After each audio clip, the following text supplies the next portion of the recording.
Last week, I had the chance to visit Chris Meckley from ACI Aquaculture, and let me tell you, I was a kid in a candy store.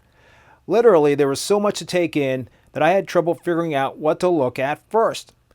I'm an SPS guy, so I sort of honed in on those first, and it was certainly incredible to see all of the colonies being grown out as well as all of the frags. There were also a ton of LPS, including some beautiful meat corals, torches, hammers, zoas, and many others. Man, my jaw hit the ground and I was drooling big time. Anyway, while I was there, I wanted Chris to explain what he does for calcium and alkalinity supplementation for his systems. He changed things up a little while ago, and this new method leans heavily on kalkwasser. So basically, we started our systems off just like pretty much everybody else starts their regular their aquariums off. We're doing a 3-part dosing: calcium, alkalinity, magnesium. And it really became a hassle with all the systems, mixing, keeping everything, on hand and ready to go, and then testing and monitoring everything. Just using the 3-part dosing ended up being difficult for us to keep things stable. So we decided to jump onto calcium reactors in every system except for one, which was the main system we used for packing our water out for our shipments. So that one didn't have as much of an issue with the dosing aspect of it. But the calcium reactor were great to us for years.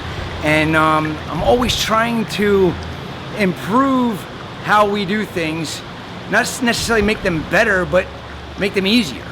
And it just so happened that we stumbled across, years ago, a friend of mine was talking about pH, and I ignored him, and just started talking to him again about a year ago, and he was mentioning pH. Jake and I were mentioning pH. We came up with an idea, and we started using hydroxides to boost our pH, which then in turn made a big difference in everything in the system. The calcium reactor is also still on the system, even though we didn't really use the calcium reactor for very much time, in about a 5-month period, 6-month period of time of starting to dose the hydroxides. And what it has done for us is just fine-tuned our systems. Keeping the pH up really made everything balance out. And it also just makes things look better, less maintenance. So we simplified the system, and in a sense, the way I look at it, we actually made the systems better. Because we're taking these animals out of the ocean, we should be duplicating what their water parameters are. And there's 2 different types of alkalinity, and one's basically superficial, and one is constant, but you still have to dose them constantly. They're in your system in most cases, or can be created in your system. And hydroxides allow that to be done. And the calcium reactor, when your corals are uptaking it faster than what it is being created in your system, the calcium reactor kicks in, and that runs and keeps everything stabilized and balanced.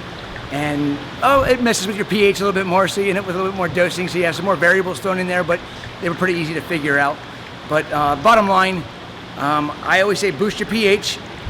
A calcium reactor makes things very easy. A 3-part dosing also can be done.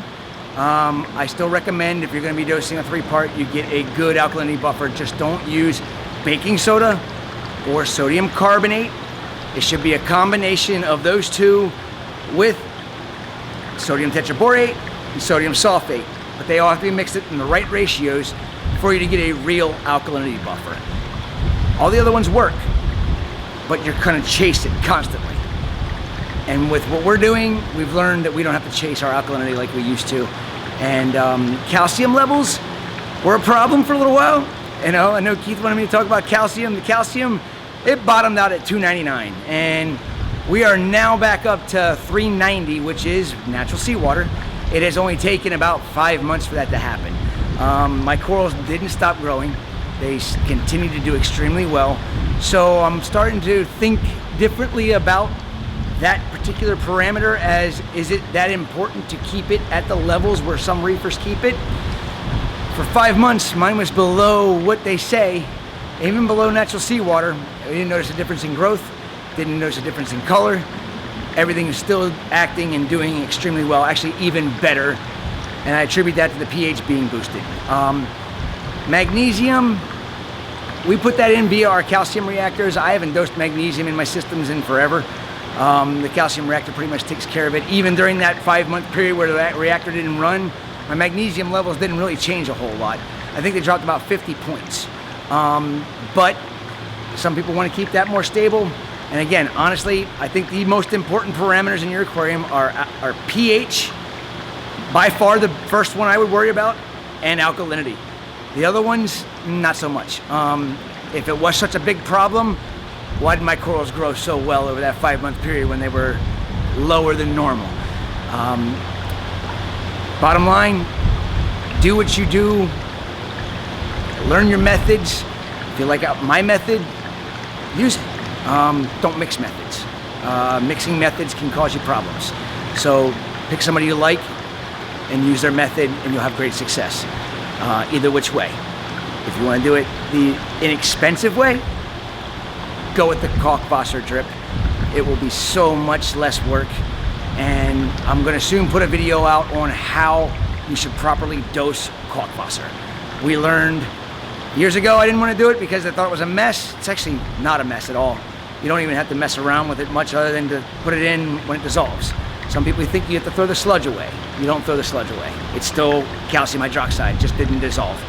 So again, eventually there'll be a video out, and I'm gonna let Keith know when it comes out, so that way he can, post it up as well on his page that he puts out, so that we can spread the word on how to do things the way we learned how to do them, which is, again, the simplified way, in my opinion. So I hope you got something out of this. Thank you. Well, that will do it for this video. Many, many thanks to Chris and his wife Amanda for allowing me to come and check out this very special place. If you liked the video, please give it a thumbs up and hit that subscribe button if you haven't done so already. I also want to remind you about my premium SPS frag store on reefbum.com. I will leave a link in the video description below. I will also leave links from my equipment store. I do sell GHL, Royal Exclusiv, and Pax Bellum equipment, as well as Reef Octopus, calcium, and Kalk reactors. Many of these products I do use personally on my tanks. Until next time, be safe and be well. Later. We'll be right back.